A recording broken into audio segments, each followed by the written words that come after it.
വടകരയിൽ ബസ്സിടിച്ച് ബൈക്ക് യാത്രികൻ മരിച്ചു. ദേശീയപാതയിൽ ആശുപത്രിക്ക് സമീപമാണ് അപകടം. പഴങ്കാവ് വലിയ കിഴക്കയിൽ സുധീന്ദ്രൻ വി.കെയാണ് മരിച്ചത്.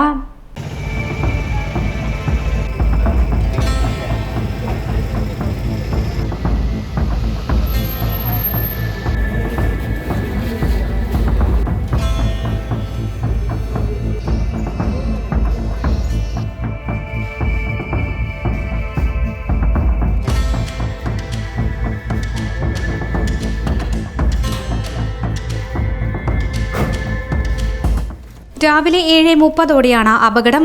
വടകരയിൽ നിന്നും തലശ്ശേരി ഭാഗത്തേക്ക് പോകുകയായിരുന്ന കൃഷ്ണ ബസ്സാണ് ഇടിച്ചത്.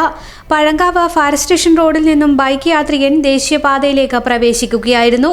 അപകടത്തിന്റെ ദൃശ്യങ്ങൾ ബസ്സിലെ CCTV ക്യാമറയിൽ പതിഞ്ഞിട്ടുണ്ട്. മൃതദേഹം വടകര ഗവൺമെന്റ് ജില്ലാ ആശുപത്രി മോർച്ചറിയിലേക്ക് മാറ്റി.